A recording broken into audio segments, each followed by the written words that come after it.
Hey-ho, Tudor-minded people. I'm Gage. I'm Jessica. We're Tudor Time Machine, and this is episode 48 of our podcast. Thank you for listening. If this is your first time here, it's best to start on episode 1. This is a story project, and it goes in order. We don't want you to miss any of the twists and turns of our tale. We're so excited to be reaching thousands of Tudor-minded people, literally from all over the world. And we've had such a great time researching and imagining this project, and especially sharing it with everybody. And if you are enjoying it, which we certainly hope you are, support us by buying some Tudor Time Machine swag. Go to our Tudor Time Machine Facebook page, hit the Shop Now button, and you'll see all these wonderful items we have for sale. So you can get a Do You Tudor tee or a Tudor Time Machine logo sweatshirt, and you'll support the podcast at the same time, and we're so grateful. In our last episode, we were in 1532 with Margaret Wyatt and Anne Boleyn. But now we're returning to see how our two friends, Philomena and Constance, are managing as everything falls apart around them. After the reading, we'll have some fun discussing the history beyond our tale and making connections between then and now. Read on, Jessie. Chapter 48, The Poultry COMPTER, in which Constance is in part forgiven, then wholly condemned. Constance stared at the ceiling. Shadows crisscrossed the beams in just the same way they had at court. The mattress on the floor was bearable, and yet this was the worst room she had ever been in, stuck away here with no hint to her fate. Though it was midday, Wynne snoozed on the floor with a blanket over her head. The girl might like jail. It was far less taxing than court life. The door creaked, and Wynne rustled. Someone must have brought food. "Sit up, mistress. Do not lie spread out like a dead dog." Lady Clinton's voice shocked her, and Constance obeyed so quickly she had a moment of lightheadedness. Her mentor perched on a stool, dressed in deep maroon, and face unruffled and calm. The jailer stoked the fire. Lady Clinton removed her gloves. "I did not do what I was accused of. Dearest lady, I did not," Constance said. The quick calculation in Lady Clinton's eyes made Constance wish she had been more reserved. "Do not moan, child. I cannot abide it." The woman was not here to comfort. That was obvious. Righting herself and placing her hands together, Constance prepared for examination. "Avaunt," Lady Clinton said. "What exactly have you done to land yourself here?" "I carried the host to the Countess of Lennox." Disgust, sadness, disappointment clouded Lady Elizabeth Clinton's face. "You thought yourself wiser than the Queen, who has forbidden visitors to that cankered harpy of a woman." "I meant no harm." "You betray the Queen, who brought you, a stoner, as maid of honour against the advice of many." "I never meant to betray the Queen. Indeed, I did not. I sought only to bring the host to a pious lady to save her soul." "Come now, mistress. You paint your actions prettily, but the world does not see them so." Constance wanted to beg mercy, to deny what she had done. Lady Clinton was too cynical to believe contrition. She would curl her lip and think her false. Yet Constance knew her own innocence. She had done the thing for the best of reasons. "I have misjudged you mightily, Constance." Lady Clinton spoke with a sharp edge. "I once thought you quiet and fearful, but now I see your mouth is closed to keep your secrets."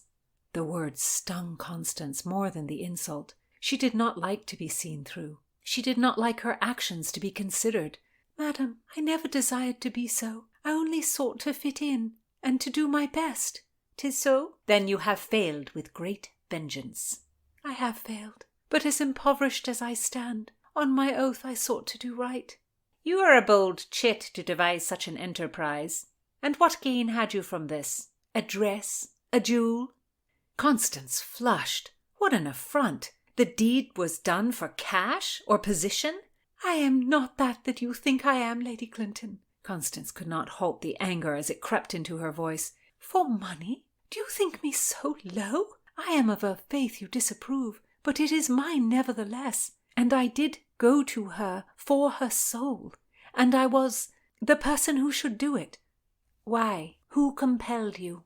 "I thought it for myself." "And did you bless the bread yourself, Constance?" Forever her words would be suspect. Lady Clinton was lost to her. For pity's sake, madam, do not make me more wretched by forcing names from my lips. Lady Clinton rose. So be it. In truth, I would rather not know. If it be those in high places, I undo myself as an informer. You threw your lot in with troublemakers. You thought it just. Youth has done it before and shall do it again. Despite my better judgment, I will plead your case. Madam, stammered Constance, I find your words more than fair-minded. Fellow feeling. Was that the steel that held this woman together? The Queen will not have you. You must to my house in Lincolnshire, Scribsby. I will prepare for your wedding with Herbert, away from the influence of those who would use you for their own purpose. Constance heard herself thank her gratefully, and she was grateful. The lady's home in Lincolnshire was preferable to prison. But Herbert? Herbert? She had not thought of him once. She most of all wanted Rutland. Refusing Lady Clinton was impossible, but a pardon would buy her time, and perhaps through some twist Herbert would marry another lady, and she would marry Rutland after Charles married the illustrious Brotherhood of the True Cross. Screaming from the hall, the door to her cell shoved open. The mask, the ominous hat. Why now? Why here? This beaked figure was horrible. "Doctor," cried Lady Clinton, "why do you appear in such garb? Is there plague here? Oh, God forbid it!" Constance stammered. I'm not ill. I swear it. Please, sir, please, doctor, leave us." The doctor put out his gloved hands to calm the women. "We must see to all of the inmates, even the ladies. I cannot be too careful. Pestilence would spread quickly here." The voice sounded distorted through the mask, as if the speaker were chanting a low litany. "I have never heard this." Lady Clinton pressed herself to the wall. "You are fortunate, madam, that you have no call to know, but indeed, it is always done, and now I must beg your departure." The doctor waved his arms. Lady Clinton objected. "Alone? With a young gentlewoman? That is outlandish." Constance agreed. She did not want to be alone with this horrible apparition. "It is something newly considered," the doctor argued. Panic had run out of Lady Clinton, and she was wary. "Doctor, why have you a sword and no satchel? Why, doctor, do you not bow to a better? Is that a diamond on your boot?" She peeled herself off the wall, reached out, and snatched off the beak. "My Lord Rutland!" Lady Clinton stepped back in surprise. Rutland? Constance's eyes filled with tears. He had come for her? Unexpected joy filled her to her toes. "Why are you here, my lord?" Lady Clinton barked. "For my sweet love." "Rutland! Oh, Rutland!" Constance burst out and threw her arms around him. "Oh, Rutland! It was the worst imaginable thing, and they hit me." He buried his face in her neck, lifting her from the floor. "Constance, my love, why are you here? Why did you not pay the fine?" "They would not take it.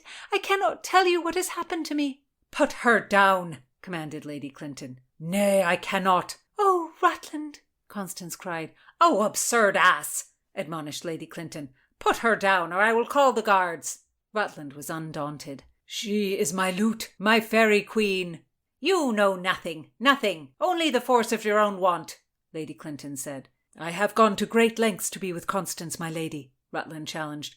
"I love her. I will not leave her." "Loutish knave. Your costume has caused such upset. Can you not hear the screaming? The neighbourhood is in an uproar of fear. It suited you for 1 second to see this jade." "I must be with her." Rutland daring Lady Elizabeth Clinton in this manner. Constance never hoped to be part of a tale as captivating as Tristan and Isolde, Pyramus and Thisbe, Lancelot and Guinevere. "This is no midwinter's dream. My Lord Rutland, you are the Queen's ward. She will not suffer this. Her Majesty will beat you with a stick to calm her fury and lock you 50 miles from hell. Guards!" Lady Clinton grabbed her cloak. "You are coming with me, my lord. I do this last favour and spare the world the breeding of 2 such dolts." "Fear not, my love. I will breach whatever rises betwixt us," Rutland cried as the guards took him. Constance wanted to spew a beautiful sentiment, not to say "I love you, sweetness," but something more, something that would close the space between them. She opened her mouth, and a strange gargling came out that was staunched by Lady Clinton. "Do not speak. No one speak. Constance Stoner, I have done with you. Now, off with you, my lord." Rutland locked his flaming eyes on Constance. What drama he brought to his gaze! Her heart contracted. "Devil take thee!" Lady Elizabeth cursed unceremoniously, pulling Rutland's hood down, blinding him. The men guided him out the door with the furious woman behind, damning the idiocy of young love.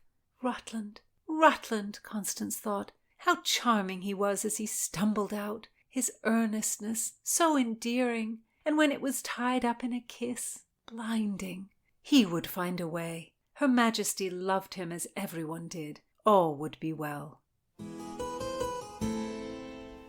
Constance thinks her true love will save her. Maybe it will. No spoilers. Although in my regular life, I like spoilers. I like to know what will happen so I can relax and enjoy the book, the play, the story, the movie, whatever. It seems Shakespeare would agree with you. He definitely believed in telling people what they were in for, and not just whether it was a comedy or a tragedy, but he would outline the whole plot. He used lots of theatrical conventions. And one of our faves is that whether the play was a comedy or a tragedy or a history, Shakespeare would have characters dress up and wear disguises. And the whole idea of the disguises had so much going on in them, because sometimes there was that meta aspect, if it was a boy dressed as a girl, dressed as a boy, but sometimes it was just dressing to be richer or poorer than the character really was. We said in an earlier episode that the Margrave wore a fake mustache and beard to disguise himself. It seems that people actually did it, disguised themselves, in order to move through the world unnoticed. And that's why we had to put Rutland in disguise. And he's wearing a disguise that would make people turn away, not get closer to him. Because Rutland is disguised as a plague doctor, and that was a figure people feared. I mean, really feared. Yes, we've talked about the plague several times during the podcast, but it was always a worry for everyone during the 16th century. And it could come up at any time, out of the blue. Elizabeth herself, she was terrified of the plague, and for good reason. Well, it didn't discriminate on social standing, that is for sure. But unexpected death was so common that actually they weren't always sure if it really was the plague. It wasn't as if they could just test and say, you have the plague. No. It took time to determine whether or not it was actually the plague and not people dying of famine or something else, which sounds bizarre, but some people seem to have died of the plague without ever running a fever. And because the plague was always coming and going, and of course, people were always dying, so it was hard to determine the exact intersection. The plague looked different at different times, and that's not true of every disease. Smallpox, for instance, was a more obvious disease. It always looked the same. In fact, Elizabeth herself contracted smallpox in 1562, and she was really ill. And then in 1563, the next year, plague hit London.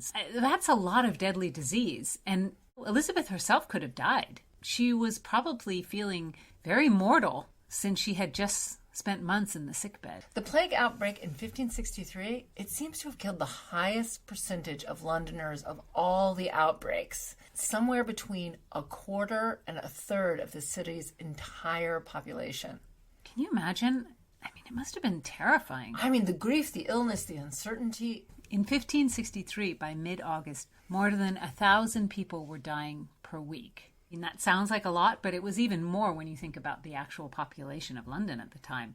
And Elizabeth had just recovered from the smallpox, and obviously she didn't want to contract the plague on top of that. And so Elizabeth leaves the city of London, and she takes all of her court with her, and she goes to Windsor, where she isolates herself so she won't become sick. And she wants to, should we say powerfully discourage visitors. So she has a gallows set up, and she says it's to execute anyone who comes from London just in case they're bringing the plague with them. That's pretty clear. Don't come in. That would discourage a visit. It would. But now, if you're very rich and you want to self-isolate, people just fly to a private island. And you really don't need the theatricality of the gallows because you just don't allow any planes to land. Exactly. But then as now, in Tudor London, everyone who could leave the city did. And Henry VIII was also known to leave the city, just like Elizabeth did. As we've said, first they had to identify if it was in fact the plague. And since they couldn't do it with a test, they had to use what we think of now as statistical information. Those record-keeping English people became very well-versed in compiling and distributing numeric information about London's morbidity and mortality. This began in earnest in the 16th century because the city started recording how many people died during any particular week, where they died, that is, what part of the city they died in, and what they died of. And this information wasn't just for the government. It was distributed commercially. You could buy it. Get it now. Find out who died this week. Is the cobbler still alive? Find out now. Just a pence or an angel. I think it was a bit like that. They distributed them in the form of handbills, which they called bills of mortality. So bleakly unsentimental, but to the point. But to the point. The clerk of each parish or section of the city would compile the information on the numbers and the causes of death, and then they would report it on Tuesday. Every Tuesday. They were so organized. I know. And then these reports went to the mayor, and then they went to the Privy Council, and they would review it. And then on Thursday morning, the reports went on sale to the public. Did Angus Whitnell live? Find out in this week's Bill of Mortality. I think you are enjoying the gallows humor. I am. And you could just buy these handbills one at a time, or you could get a yearly subscription. Then is now. I guess this started in the 16th century because they had printing presses, so they could run these off pretty quickly, right? But you can imagine people became pretty good at figuring out if the death toll was increasing in such a way that indicated the plague was setting in. A weekly rise in the death tolls in the early summer was a pretty good indication. Or if, for instance, a boat sank, you could see the deaths were caused by drowning and not the plague. It's very interesting. And now we have all this incredible information about these death records and where people were when they died. It's an amazing outcome. And, they were very logical people. And there are letters where people complain, actually, that the health records are really only to tell the rich people when they should leave town or to tell the merchants what they should stock up on. Like insider trading. Exactly. Kind of, That it wasn't really to help regular people. Well, you can't blame them for thinking that the rich did leave the city and the merchants did stock up on their best-selling plague tea or whatever else people wanted when they thought the plague was coming. I mean, that is sort of human nature.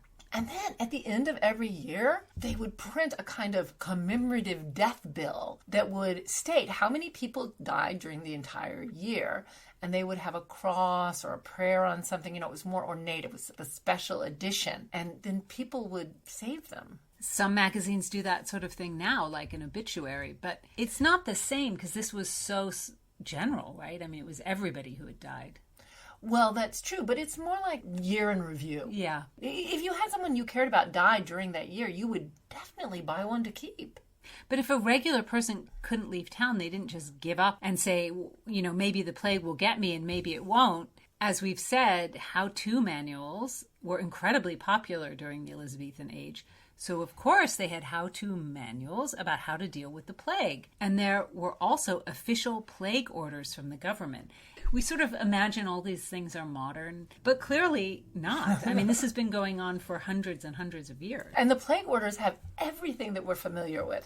They quarantined affected people. They imposed a curfew. There were rules about the burial of the dead. There were rules about keeping things clean. No large groups could meet. And of course, grammar schools, fencing schools, and the theaters were closed. Even though they didn't really understand how these illnesses were communicated, they understood the ideas of crowds and contact as making disease happen faster. I mean, I used to read that they closed the theaters, and actually I kind of thought it was a mean caprice or something. Mm-hmm. But it wasn't. But no, it wasn't. It wasn't. And actually, Stratford-upon-Avon lost nearly 1/3 of its population in 1564. And we know that because of the records they kept of the deaths. People aren't just supposing that, Sometimes you read those statistics and you think, how do they know? Are they just guessing? But no, they're actually looking at these records that people kept. And that is a very important year in my mind. I guess the world is lucky that the disease missed John and Mary Shakespeare's baby, who was baptized William on April 26th. 1564, yes, William Shakespeare was born during an outbreak of the plague. Do you think that it helped that there was a tradition at that time that women didn't leave the house for 40 days after birth, which sort of worked as its own quarantine for women who had just given birth and their babies? I'm sure it had something to do with it. It limited contact, but then it didn't help you if your people from the house were coming in and out. But I'm sure it did make a difference. Anyway, I'm happy that little William made it. That idea of staying at home 40 days after a baby was born was a religious idea, based on the story that Jesus was in the wilderness for 40 days. After the 40 days, according to tradition, Jesus re-entered the world and was baptized. I wonder if people were more likely to follow those religious traditions than government-imposed plague orders, because some people followed those governmental rules and some did not. Shocking. Then is now. Yes, that seems to apply particularly here. So if a house was quarantined, sometimes people would sneak out, that is now, and escape to the countryside. And many people broke curfew. But overall, London townspeople did hold the city together and follow what they were supposed to do in general. So much so that during most plague outbreaks, people continued to have their jobs. And while in some countries the plague led to civil unrest, there are not records of that in London. I mean, some disruptions, of course, but not on the scale that you would imagine. I just wonder, even though they kept great records of what happened statistically, I wonder what the average person in London thought about the plague. I think there were just so many diseases. I think they considered disease and death in a way that we just can't, because we feel like we have so much control over it now. I just don't think they had the illusion of control that we have. Also, it was a religious time, so I'm sure many people thought it was some sort of punishment from God. We've also heard that in the 20th century. In the 21st century. In the 21st century. And obviously, religion and government were connected, so authorities did suggest praying, and they did offer prayer, as well as these other more practical measures. That's true, but even then, some people thought the plague came not because of God, but because of the stars being misaligned. Really, they used astrology, and they thought that it was because of where Venus was. And then there were other people who thought that it came from some earth-based environmental cause. Cats, water, bad air, but actually not something linked to God's wrath. And some people thought it came from a combination of things. Whatever you thought the source was, there were how-to books to help. How did those how-to books help? If you contracted the plague, you could survive, and survival has been recorded from as low as 50% survival to as high as 70% survival. And that's not something we associate with the plague. We kind of associate that once you got it, you died. I think that's because of how the Tudor plague books told them to do it, the how-to plague. I mean, probably not. It was probably like circumstances that nobody really were conscious of, right? I mean, either you had gotten, I don't know, could you have gotten a mild case of the plague before? Or, in the 16th century, as we've talked about, it was really a time of scientific change. There's this movement from the idea that the body is made of humors that have to be in balance to a more chemical point of view. And maybe some of that actually did help people survive, even though they didn't really understand exactly what was going on. Well, the people who believed in humors, those people would have chosen a certain type of remedies that would balance the humors, but other people would have chosen remedies that were offered by herbalists or apothecaries, sort of based on how they thought about the body. We always criticize the idea of the humors because, after all, it's completely incorrect. But what they did was plausible within the structure they created. If you believed you should get the bad thing out of you so you could return to balance, they would make you throw up or sweat or, most famously, have your blood drained. And when a person would be calm, they would think the treatment was working. But the calmness might just indicate that death was on the way. Right, but we do know that there's a psychological element to getting better. And I don't want to stress that too much because I think it's not people's fault if they don't get better. It's not because they're not thinking the right thoughts. These things that they did made people feel like they were going to get better, and that put them in a more relaxed state. So maybe it did help. Yeah, it's hard to know. It could, because the doctors who favored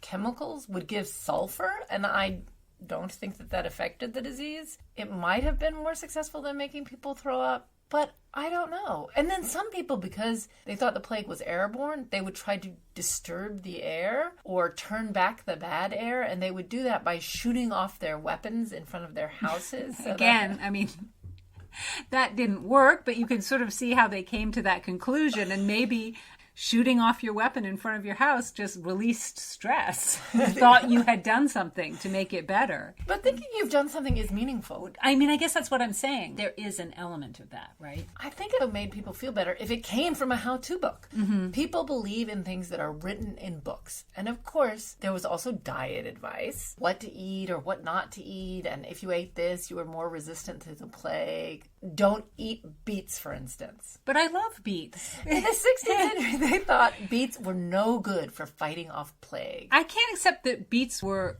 anything but good for you at all times. And anyway, if you have the plague, are you really going to want to eat a beet? I mean, it doesn't seem like that would be top of your list.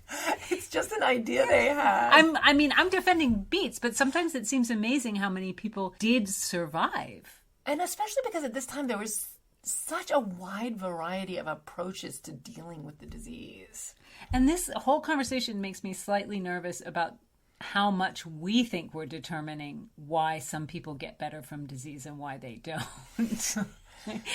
One thing we haven't mentioned is that no one would suspect a high peer like Rutland of being a plague doctor because most plague doctors were government employees. And this is a good disguise. Yes, because no high peer wants employment, No, not God, no. employment. High noblemen definitely do not have jobs. It was obviously a very important job. One of the best things the government did was to keep good records, and that helped them understand the waves of disease, as we said. And the plague doctors were integral to tracking the who, the when, and the where of deaths. And also, plague doctors often witnessed the wills of the people who were dying. And that was a very important function because the clergy wouldn't come near people with the plague. I think until probably the 21st century, or maybe the 20th century, doctors had more to do with helping people die than really helping you live. But Rutland does not want to do anything but make a deal for Constance, or just be alone with her. Get rid of Lady Clinton. Yeah, so we'll see how that goes down with his fellow high-up peers being with Constance. But first, I will be doing some Tudor time travel. Next time, we'll be joining Anne and Margaret. We hope you'll join us for more Times Riddle and more Tudor-minded talk.